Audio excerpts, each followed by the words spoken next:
So first of all, my mother-in-law, I didn't realize she was in the class yesterday, and then she emailed me that she had a question, that she was in there, and I don't know if she's here today, Esther, because I can't see everyone. But she asked me about earth, and I had said yesterday that water, it's the same water that we have today, that were the primordial waters, and so she asked me, is earth also the same earth? And so I didn't know. I'm a water person. That's my element. That's what I know about. So I looked a little bit online, and I saw that it seemed that earth takes like 1,000 years for an inch of soil to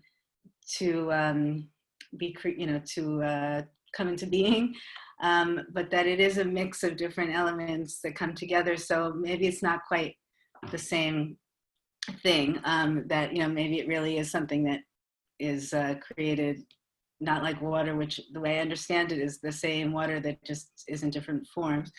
But that reminded me that a mikveh actually needs to be built into the ground. It can't be freestanding. So you can't have a pool that's like a freestanding pool and call that a mikveh. So that's a really important point, actually, that I didn't make. And so there is something about sort of the combination of earth and water, and the fact that the water needs to be held by the earth, and it needs to be like in a sort of contained within the earth. So I think that's another really beautiful thing to think about, that it's not just free-flowing water. It does need to have some kind of boundaries. And it's collected water. As I said, the word mikveh means a collection of, a gathering of. So it's a gathering of water, and that means it needs to be gathered into something, so into earth. So that was one question. The blessing, the traditional blessing that is said on the immersion, someone asked where it comes from, and I said I thought the Talmud, but I wasn't 100% sure. So I checked, and yes, it's from the Talmud, the Babylonian Talmud, tractate Psachim, and there it says that someone who immerses in the mikveh and then comes up says the following blessing, and then it has that blessing in the Talmud. So that's good to know. And another question was about conversion and the process of conversion, the ceremony of someone when they immerse. So it actually, because I looked up that source in the Talmud, in Babylonian Talmud Psachim, then I was reminded of another source in Babylonian Talmud tractate Brachot, which says that somebody who converts, it says actually a man who converts there's two elements: to be circumcised and to go into the mikveh. And so it actually says that in the Talmud. And it's interesting because in the Bible, there is no conversion. And so this is really, they had to create some kind of ritual that would be the ceremony for conversion. And so they looked to see what rituals there are. And mikveh really is the perfect, I think, and the rabbis and Chazal and the Talmud thought too, the perfect ritual for conversion, because it's about transition. And I wanted to add another, and someone added, to get in front of the Beit Din. So that is part of the process. So there's the learning, and you go to the Beit Din, which is 3 people who sit and ask questions and hear your story, and then, okay, the final ritual, which is the mikveh. But actually it says in the Talmud, it actually says that you need, what it says is, so somebody cannot become converted until they're a man, until they're circumcised and they immerse. So that's what it says in the Talmud. So what I wanted to say, though, about the ritual, another really beautiful thing about mikveh that I didn't say yesterday, that it's this very unique ritual also, in that it combines transition and touching the place of yourself that will never change.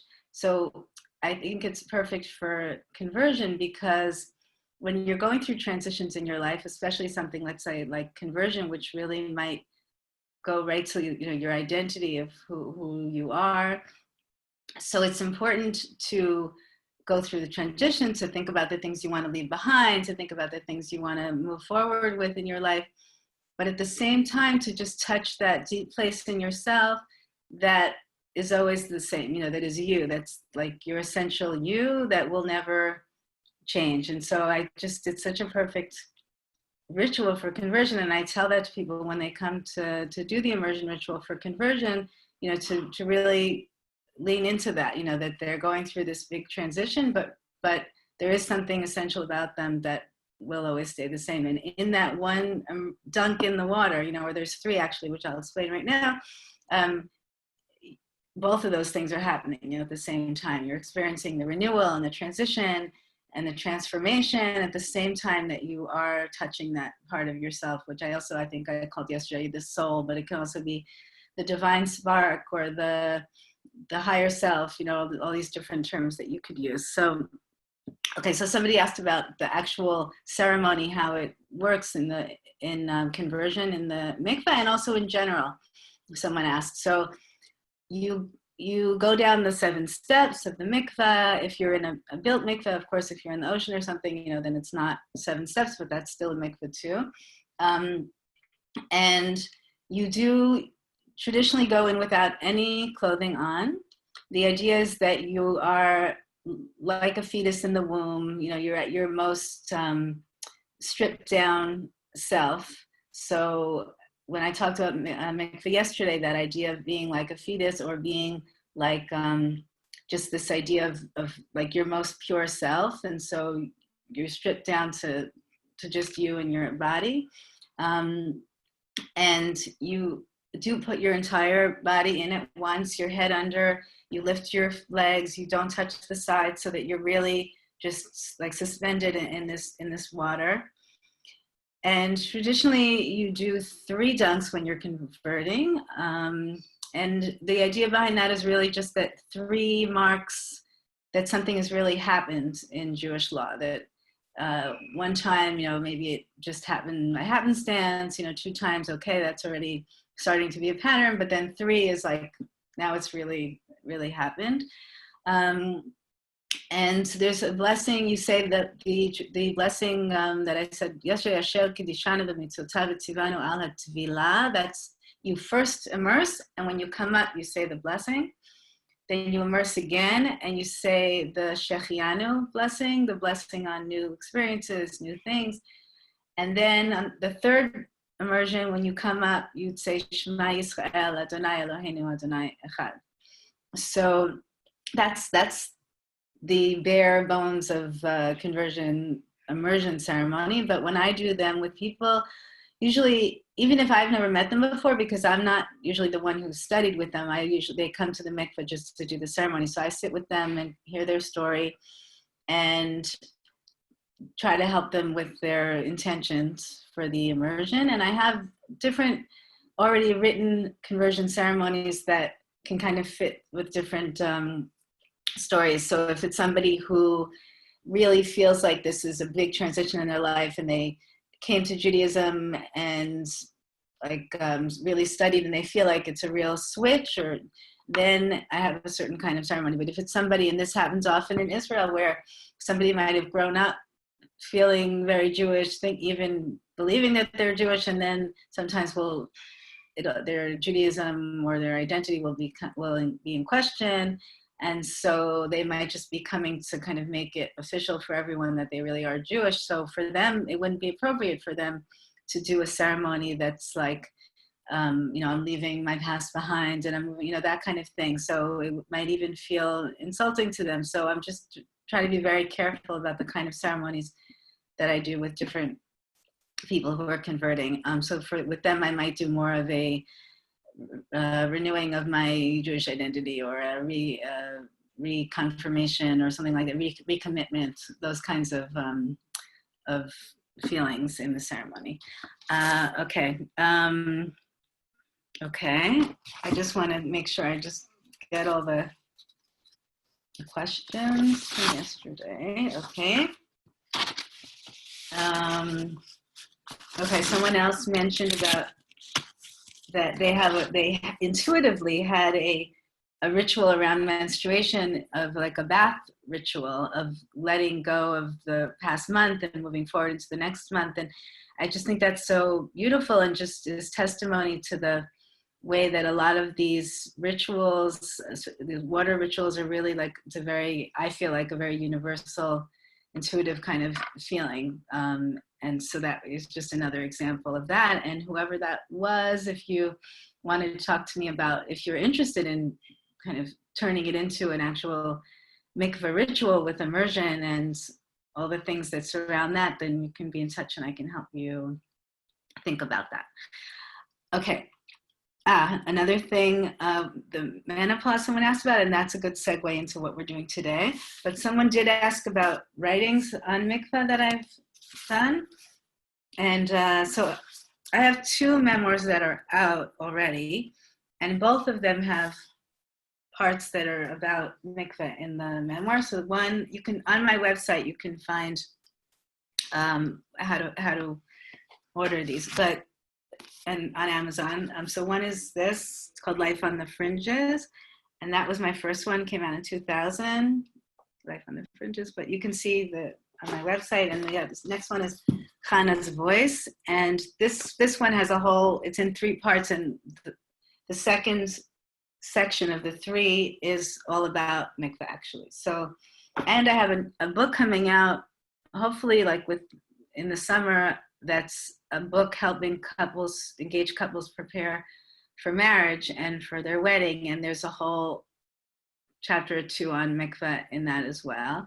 And I have some articles I've written. So like I said, you can email me and I can tell you where you can also find articles, and you can Google mikveh and my name, and you might find some blogs I've written about it. I have a blog on Times of Israel. I've done some blogging. So there's plenty, and I'm happy to share it with you. Okay. I just want to make sure that I get everything that we wanted to do today. So I'll try not to seem like I'm rushing, but I also know that this is our last time together. Okay, so somebody asked, would it be appropriate, or is it traditional, or does it happen that people might come to mikveh to do a ceremony around menopause? So that's a good way for me to segue into this idea that in this movement that I described yesterday of people reclaiming and reframing mikveh, part of that is really just taking mikveh as a ritual that can be used for all different types of transition, transformation, life cycle, spiritual centering, preparing for some big occasion, all that kind of stuff, ritual. And so menopause for sure. And I have one at our mikveh that's already laminated, that's you could do for menopause, but you could also create your own. So it's being done, and and I'm happy to share that with whoever asked about that as well. But I often, as I said, sit with people privately and do counseling sessions with them to help them create their own personal mikveh ceremony for various transitions and events in their lives, including also, I don't think I mentioned healing, and I said spiritual preparation. I don't know if I said yesterday that it's traditional to go, it could be before Yom Kippur, before the high holidays. It's a time people go often to the mikveh, before the Sabbath, before Shabbat, before a wedding. And it was mostly traditional for women to go before their wedding, but now men are going as well. And I have a ceremony for that as well, and a nice kavanah for that, which I'll share quickly too. That if you think about that 2 people who join their lives together can never be the same. I mean, and you wouldn't want to be. It's not about merging; it's about just joining, right? And so you'll never be able to completely know another person, even if you do decide to spend your lives together. And if you think symbolically of like what might divide 2 people, might be like an abyss. And so, if you think of the mikveh as kind of symbolizing this abyss that will always separate 2 people, when you go to the mikveh before getting married, And it's like taking a leap of faith into the actual thing that separates you, taking a leap into it, and believing that actually, although you can never completely know another person, that you can grow from spending your lives together. And if you decide to go every month as a couple, then it's just sort of renewing those vows every month. So it's a nice thought. And okay, so I wrote down for myself a few, or well, actually, so before I say that, just some other examples of things people have come for, that are more something, like a universal thing that many people go through. So anything you could think of, and you could write in the chat box, but there's, as I think I said yesterday, I've had ordination, coming out, getting married, divorce, bat mitzvah, bar mitzvah, having a baby, adopting a baby, surrogate, surrogacy, before a surgery, after a surgery, before treatments, after treatments, coming out of mourning, really, and anything you can think of has been done. And as I said, I sometimes sit with people and create these personalized ceremonies. So I wrote down for myself a bunch of examples of those that I've done recently. Healing from abuse, gender transition, healing from religious trauma. So this was an interesting story of a young woman who converted when she was young, Reform. Her parents decided to convert, and they converted her as well when she was young. And they converted Reform, and then they became Orthodox, and they converted her again Orthodox, but she was already of an age, I think she was 9 years old. And so she had to go into the mikveh, and I should have said this before, and so it's good that I'm telling the story. The rabbis then required that they be in the room when she immersed, and these were male rabbis. And I think she said she was wearing like a white t-shirt or something, but she still was like very embarrassed and kind of traumatized by the whole thing. And after that she said she had this religious trauma, and she didn't want to be religious, and I met her when she was in her 20s, and and then she was ready to she wanted to come back to it on her own terms, and we did this whole ceremony around, and we did it specifically at the mikveh, which was the site of her trauma. So I called that healing from religious trauma. But let me just go back for a minute, because when I talked about that you go in traditionally without any clothing on into the mikveh, so this is a question in conversion, because some people who are converting, the rabbi might require that they have witnesses in the room, and they might require that it even be a male witness, even if the person immersing is female. And so there's different ways they go around this, where they might have the person wear like a robe or some kind of, mostly a robe kind of thing, but like a light, like a sheet kind of robe. Or another way to do it is, it depends how strict they are. They might have the rabbi stand outside the door and just listen and make sure that there's some water movement. So when I do a conversion or any kind of mikveh ceremony, actually, so I always ask if the person wants me to be in the room or not. And sometimes, they'll want somebody else to be in the room and not me, and I'll just stand outside. So I'm very flexible about it, but that's also because if the rabbi who sent the person to be converted, says that they trust my judgment on it, so that gives me the leeway to be less strict about it. And also with a baby, let's say, who's a tiny baby who's being immersed, and I tell the parents from the beginning, if the baby is really crying and it's upsetting you, tell me, because as long as they go under one full time, that can also be enough. And so there is leeway here. It depends, though, on the person who's doing the ceremony. And my personal approach is to feel into the people who are doing it. And if for them, it's like a huge thing that they got under the water once, and that feels really big and transformative. And, it's like I once had somebody who was afraid of water and she had never put her head under the water, but she really wanted to do this.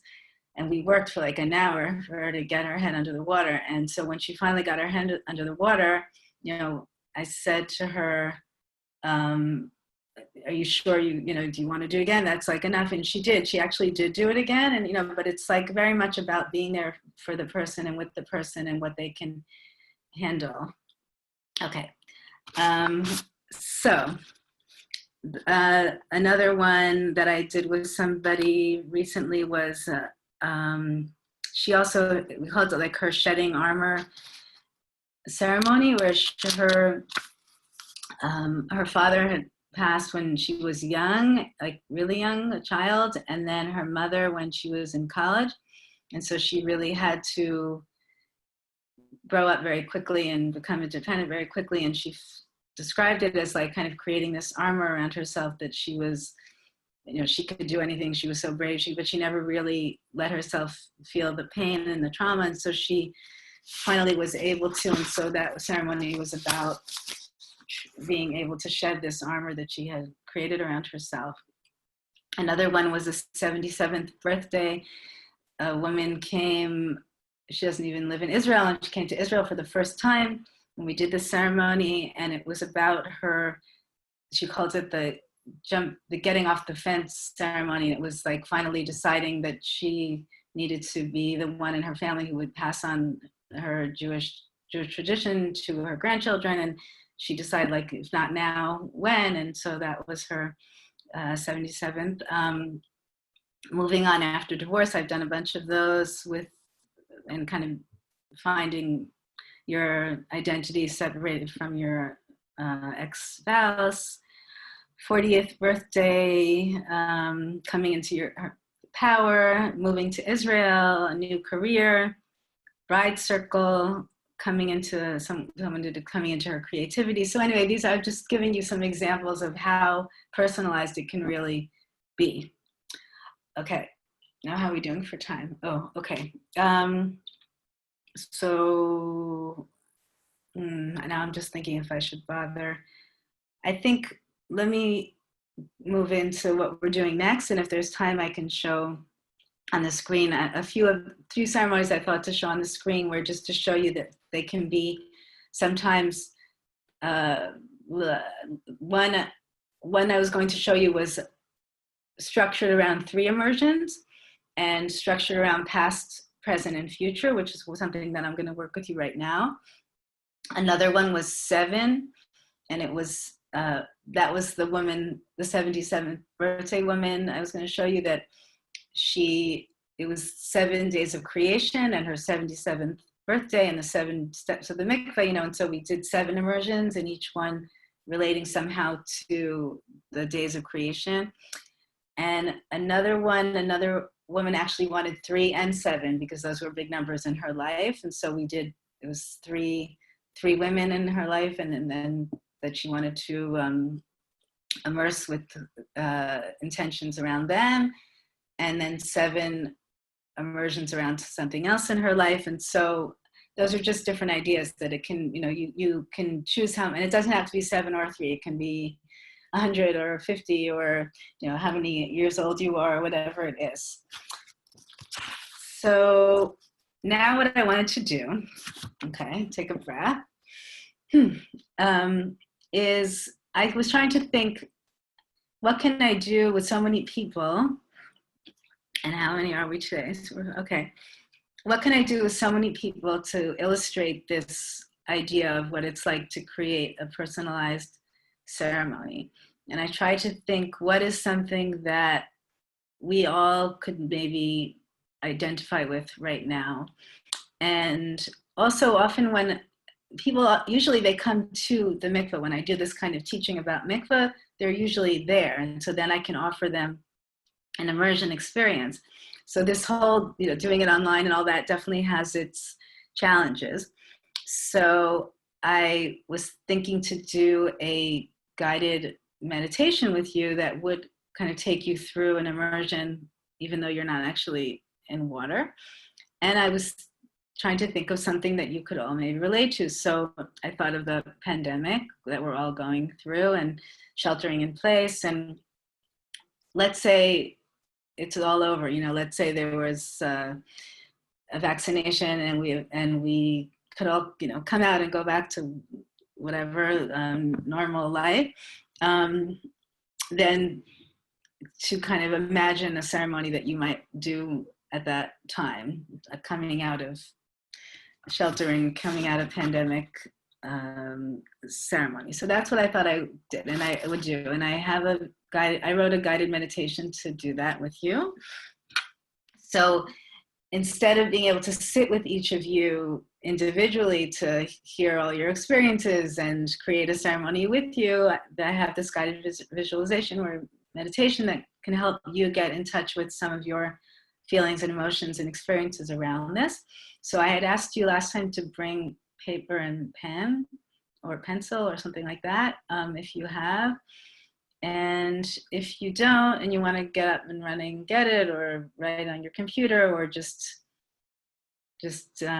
feel it, and not, I wouldn't say to write anything now. It would be to journal after. So after we do the guided meditation, I'll give you a bit of time to write some thoughts. But even if you don't want to write them, you can even just kind of think about it after. Okay, so this is clear. And then the idea would be, after you do a little journaling, that if we have time, people can share a little bit if there's time. But what you would then do, if I were meeting with you privately, so then like I would take all my notes from our session and then fashion some kind of a ceremony and send it to you, and then you would send me feedback and we would work on it together. But you could go back and sit and think, if I were to do 3 immersions, what would I want to say? And I can, if we have time at the end, I'll show you what these look like, but I can also, anybody who wants me to send you examples of things that I've done, I'm happy to email those to you as well. Or I can send them to Julie, however, Julie, you tell me the best thing to do. So that would be like if you really want to sit and write one for yourself, structured in that kind of way. Or if you want to be in touch with me, I can help you. So, okay. So now I'll take a breath. You take a breath. Okay. And I know you can't all really answer me, but most of you, have any of you done a guided meditation before? Do you know what I'm talking about? I see some heads. Okay. I see one no. So no, okay. It's okay. So meditation, it can be just you silently sitting and breathing, but a guided meditation would be where someone is speaking to you and kind of guiding you through the meditation. So you don't have to do anything. You'll just sit and you breathe at first, and then I'll start reading something to you that I wrote, and just take it where it goes. Okay. Great. Oh, wait, before I do that. Okay, someone asked, would you do a mikveh to recovery from surgery? And I forgot to mention a really, really beautiful ceremony I did with a woman. That this was not after surgery, this was before surgery. She discovered that she had the gene for breast cancer, and she decided to do a double mastectomy surgery. And before doing it, we created for her a ceremony, and she came and did the ceremony at the mikveh, and she's doing great.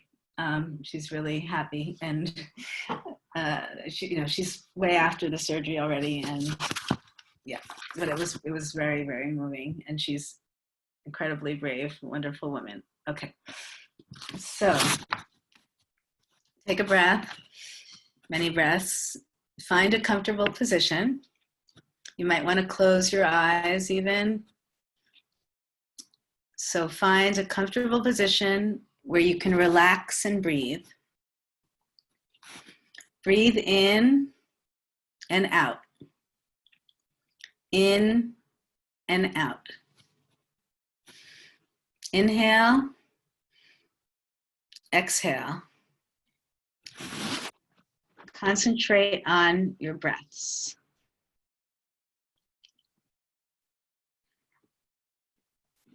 Imagine you're at your favorite body of water,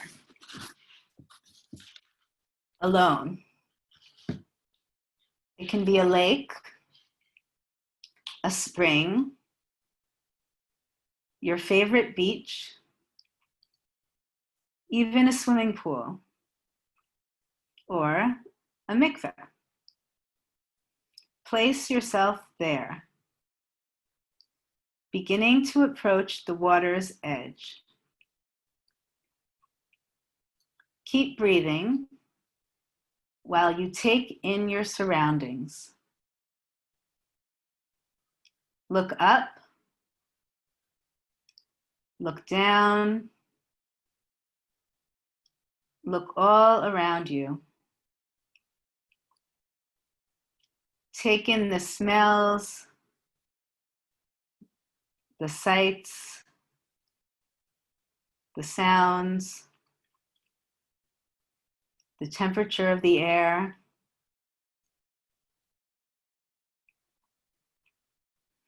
Slowly make your way over to the water's edge, step by step, step by step, breath by breath, breath by breath. If you're wearing shoes, take them off so you can put your toes into the water. Or simply touch the water with your fingers. Is the water cold, warm? How does it feel to your touch? Now remove your clothing, piece by piece, even your underclothes, down to your bare skin. No one is here but you, so there is no need to be concerned someone will see you. You are going to immerse in the water. 3 full body immersions. And for that, you need to be completely nude, like the day you came into this world. Once all of your clothing is in a pile at the water's edge, slowly ease yourself into the water. Or if you prefer, you can run right in, or even jump. If you were at a spring or a watering hole, or you can dive off of the rocks or the diving board. However you want to get into the water, do it now.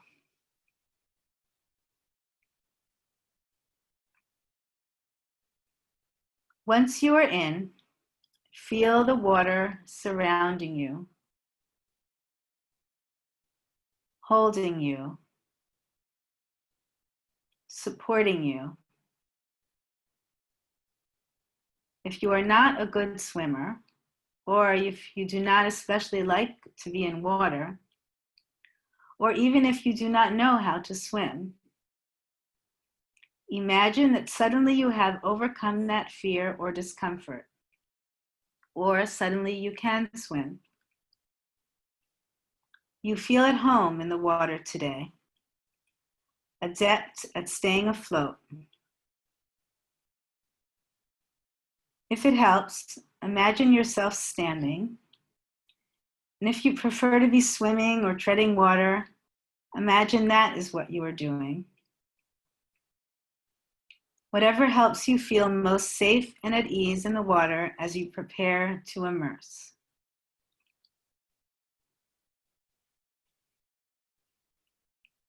When you are ready, hold your breath and dunk your entire body, including your head, underneath the water,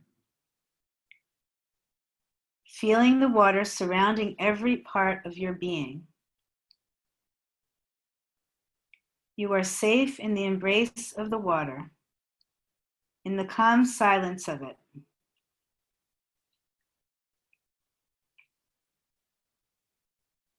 Just you and the water, like a fetus in the womb, a fish in its element, a human returning to their watery essence,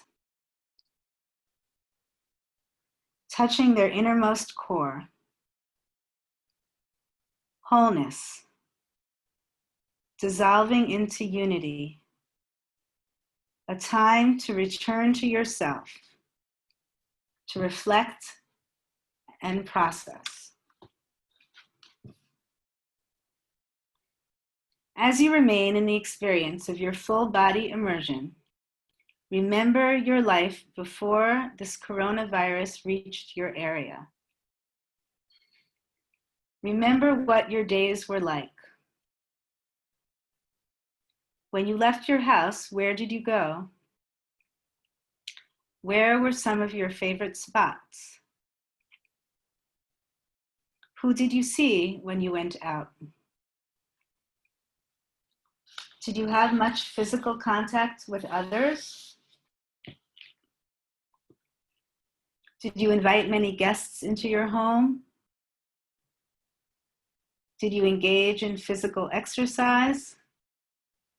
If so, where and how? Did you go to many cultural events, films, theater, museums, the opera, concerts? Did you go to restaurants, coffee shops?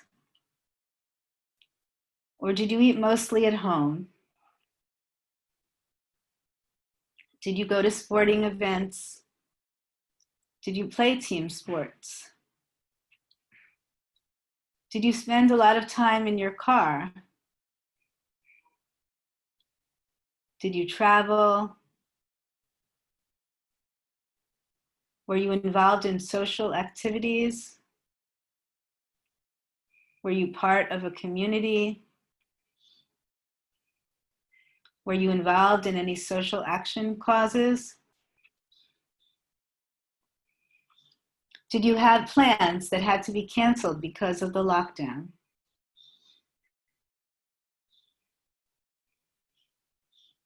As you recall your initial feelings when you heard about COVID-19 hitting your area and the increasing restrictive measures you would have to take, allow yourself to come up for air.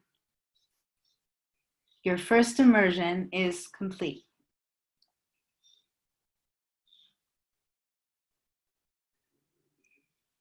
As you prepare for your second immersion, take in a deep breath.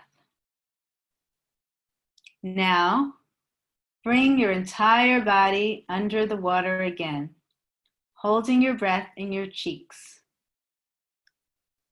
Feel the water surrounding you, your head beneath its surface, completely at ease, and embody your pandemic experience up until this point. How has it been for you? Have you been only or mostly in your home? Have you gone out at all? Do you live alone or with others? Who have you seen? How have you spent your time? What have your days been like? Have they been quieter or noisier than before? Calmer or busier? Have you tried anything new? Have you had more time for things you knew you liked but did not have time for before? Have you had less time because of children at home or because you were distracted by media or agitated by the situation? Did you read any good books or see any good films? Have you spent a lot of time online, or have you mostly avoided Zoom lectures and meetings? Have you been able to work?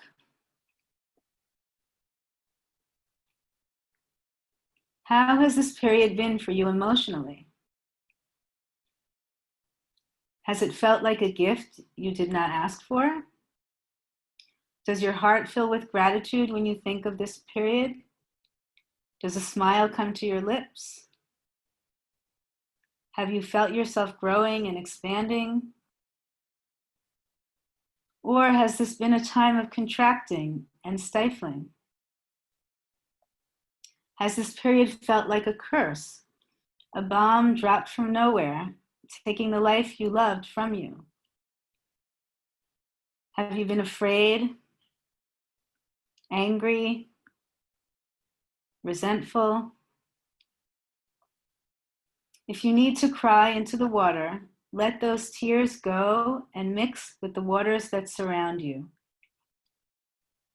We are each unique like a teardrop, yet part of a collective flow.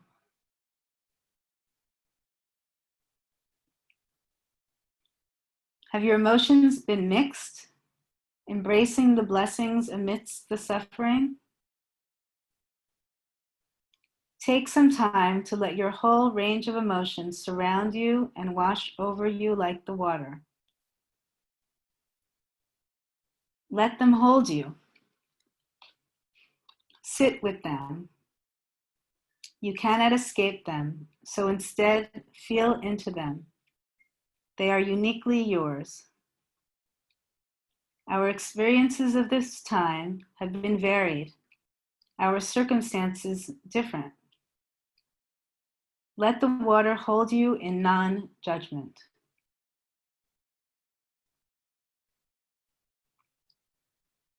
Before you begin to allow your body to float back up to the surface, mark this time as sacred because it is being lived and experienced fully by you. Honor it with your immersion in the water now. And as you come up for air, imagine letting go of this time, even if only in your imagination, ready to move on to a time after COVID-19. You may now come up for air.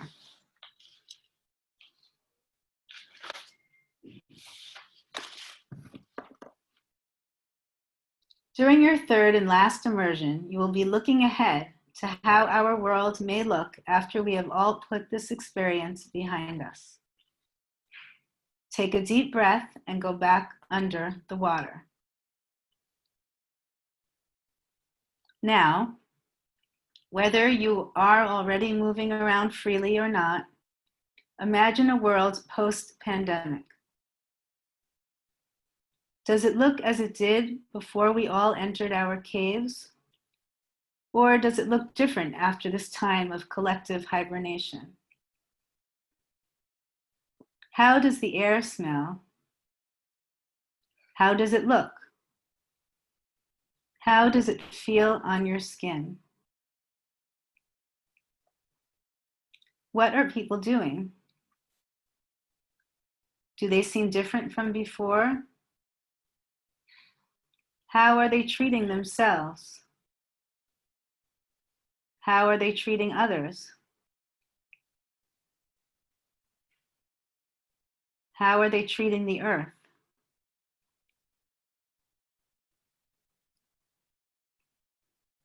Where are the animals? Do they seem different?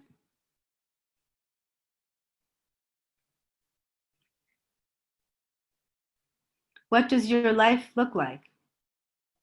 If you are working, are you on the same career path as you were before?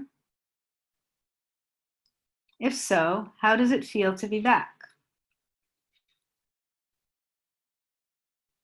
Or perhaps you have changed direction because of what you experienced during this time. or perhaps because of circumstances caused by the pandemic. How does that feel? If you are not working, how are you spending your time? Do you feel productive?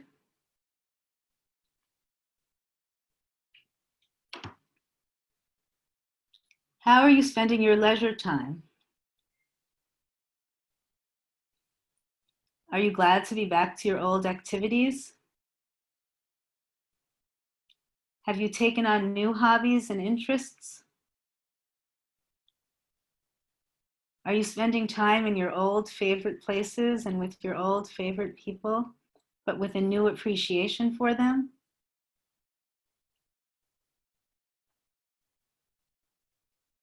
Are you going places you always wanted to go, but were putting off going before?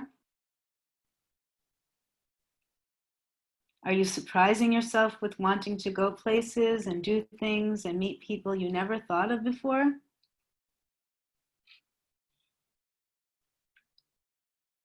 Are you spending more time at home as you gained a new appreciation for home life? Do you see the world, your life, yourself, and others the same way you did before? Or do you see things differently now? Has there been a shift? Or does it feel more like a sigh of relief? Or perhaps there are difficult emotions, sorrow, devastation, inner turmoil, despair.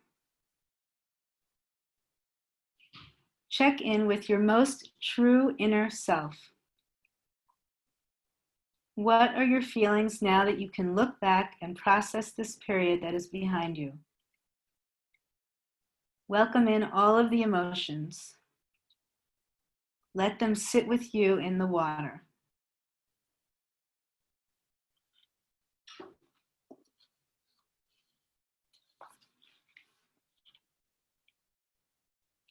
As you feel ready to start your ascent to the water's surface, leave those emotions you want to leave behind in the water. They will be safe there. Take with you only those that will serve you now as you move forward into this new stage of existence.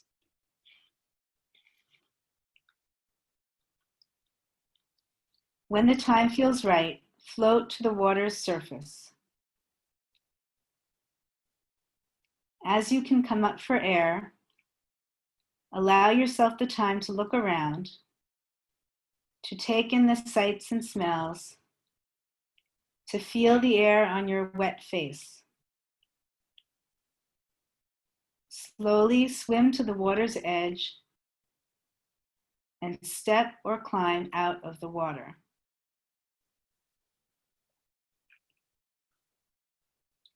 Your 3 immersions are complete.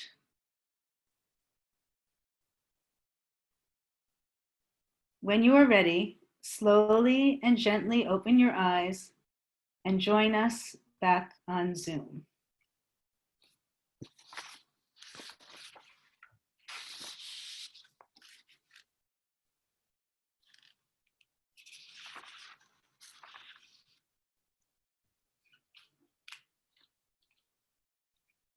Okay. Now I'm thinking, Julie, tell me, so I don't know if we should spend the time with the journaling here, because then we have to have a hard stop at yeah. So now I'm thinking maybe they should do the journaling after, so that we can use this time for a little sharing.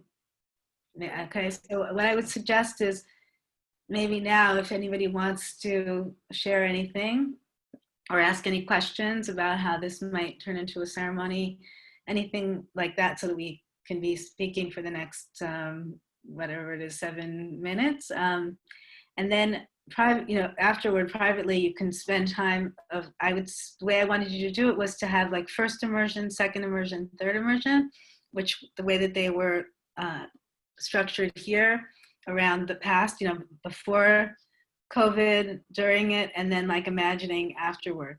So I was thinking you might want to play with that idea for the immersions of an actual ceremony you might want to do.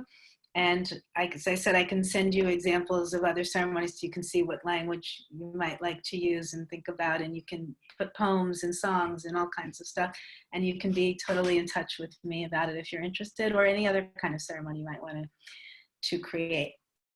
So if anybody would like to share anything or ask any questions, go ahead. And if you want to share about things that came up for you, if you can even imagine what you might want to say, think about during these two different immersions, that could also be something to share. So feel free to go ahead. Do you see anybody who wants to say anything, Julie? Anyone have a question or something they wanted to share? Or how was this for you is another thing you could share. Did you actually feel like you were in the water at any point? Hi, it's Reva from New York. I'll share. Sure. Thank you so much. I missed yesterday, and I really look forward to hearing the recording of it. I started out thinking about being at the ocean, because I used to live in California for 37 years, and I kept going back and forth between being in California at the ocean and then being actually in the mikveh. I've only been to the mikveh once, and it was when I had my B'nai Mitzvah in 2006, which was the same year that I went to Israel for the first time. And so it was a little mixed up, but it was really beautiful because it was sort of bringing in all the areas of my knowledge of the mikveh. And then when you started guiding us through the, pre-COVID and then COVID and then after COVID, I live in New York, so we had it really, really bad. We just started phase 2 of going out on Monday. I've been in my studio apartment, 450 square feet alone this is my 20th week. And honestly, I have not been out of my apartment. So it feels very constrictive, very jail-like. I even say I'm in jail for 20 weeks. So when we did this ceremony, when we did this guided meditation, it was really freeing for me. And it really makes me want to create something, do a lot of journaling about it and create something. And then when we're allowed, maybe go to the mikveh here in New York and do this. So I really appreciate it. And thank you so much for doing this class. So in New York, I can put you in touch with, what is it called? 1 minute. Immerse NYC. Right. If you know about them, and so they could help you with that as well. Or you can also go to the ocean if you want to do that. So thank you. Or both, since you said you like both of those. So thank you for sharing. Sure. We had a question in the chat. Why is it that you didn't use any blessings to mark transitioning from each immersion? Good idea. Okay, so yeah, that would have been really nice. If I do this again, maybe I'll stick them in. Who asked that? Muriel. Okay, that's a great idea. So in a ceremony, this was really just to kind of, I thought about it as to help for you to get in touch with your feelings around all this. I didn't actually think of it as much of as actually kind of the skeleton of the actual ceremony, but that is what I would do. I can put one up, I guess, on the screen. Do I have a minute? I have 2 minutes. All right. Here's one. Let's see. I think. Okay. Is this going to be a ceremony? No, that's not a ceremony. Whoops. I should keep talking. Here, stop share.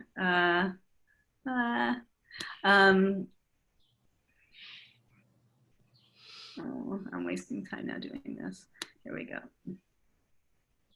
Okay. So here's one. Or maybe this one actually might be more easier, quicker. Okay. So like you could have an intention before you go in, and this is a 3 immersion one. So of past, present, future. So it would be immerse, and give you kind of stage directions, and then immerse and say a blessing.